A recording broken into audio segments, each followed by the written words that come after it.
In today's world, it's hard to imagine life without electricity. Hundreds of times a day, we plug in, and at the flick of a switch or the turn of a dial, our lives run smoothly thanks to the invisible power it provides. But how often do we pause to consider where the electricity we use every day comes from, and whether it's sustainably sourced? Our older power stations are being phased out in favour of cleaner, renewable methods of generating energy. And there's a drive towards reducing our electricity use too, keeping demand down. But if we're to ensure the nation's homes and businesses continue to be cleanly, efficiently and economically supplied with power, we need to change how we do things now. National Grid, which manages our electricity transmission system in Britain, is at the heart of the challenge. It runs the networks that carry energy to millions of people nationwide. National Grid connects people to their energy. We run essential networks that make sure energy gets from its production sites to all of us as customers. And of course, the energy industry is at a real revolution point at the moment, faced with some major challenges that aren't just here in Great Britain, they're everywhere. How can we have affordable energy? How can we have cleaner energy from cleaner sources? And of course, how can we make sure that we've got secure energy supplies 24 hours a day whenever we need it?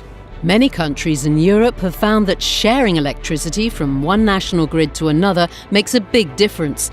And the Britain of the future is likely to increasingly adopt this approach. Historically, because we're an island, we've been very uninterconnected, as opposed to the rest of Europe that have huge amounts of power flows that cross all the boundaries. Countries share power by using interconnectors or cables that join up networks, helping to ensure a secure supply that is also sustainable and cost-effective. An interconnector is just a means of connecting two different electricity grids by subsea cables and overland cables. But at each end, we typically need to convert the electricity from one grid in order to transport it to the next. And that's where we involve what we call a converter station. There are many factors that we need to take into account when we're planning interconnectors. We have to have a point on the grid where we can actually connect. We have to find available land.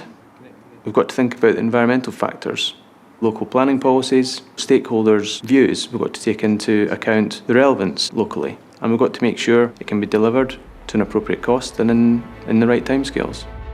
Britain already has 4 established interconnectors, joining us up with France, the Netherlands, Ireland and Northern Ireland, and these provide around 5% of our generation capacity.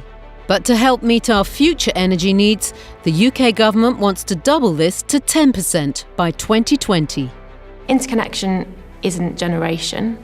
What it does for us as a network is it connects us into all of the generation that's out there. So for example, hydro resources in Norway, or the nuclear resource in France, or even the fabulous wind resource in Denmark. All of these countries have really efficient and well-deployed resources in these spaces that we can access through interconnection. So, as well as making use of greener, more sustainable types of electricity generation, interconnection also leads to a greater security of supply by multiplying the sources of power we can connect to in different countries. And importantly, interconnectors can also bring energy costs down for UK consumers. Power prices on the continent, because it's a bigger, more complex market, are lower than they are in Great Britain. So the value of doubling our interconnection is £1 billion a year to customers in lower energy prices. That's obviously a huge benefit.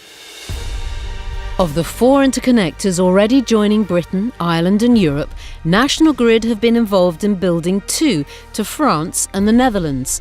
Drawing on the success of these projects, they're now creating new routes to Norway and Belgium. And they're also proposing a link to Denmark and a second interconnector to France. Joining Hampshire to Normandy, the French route, IFA2, will have the potential to unlock major benefits for UK householders. So the IFA2 interconnector will deliver the capability to share up to 1,000 megawatts of electricity between France and Britain. That's enough to power well over 1 million homes. But finding the right location for the new interconnector is essential to its success. And we spent many years trying to find the right sort of location for IFA2. And at Daedalus, we think we've got the right fit. It's a coastal brownfield site. It's already marked for development, and it's promoting the sorts of advanced engineering and technologies that the IFA2 projects will be associated with. But what makes National Grid the right organisation to develop this second French interconnector?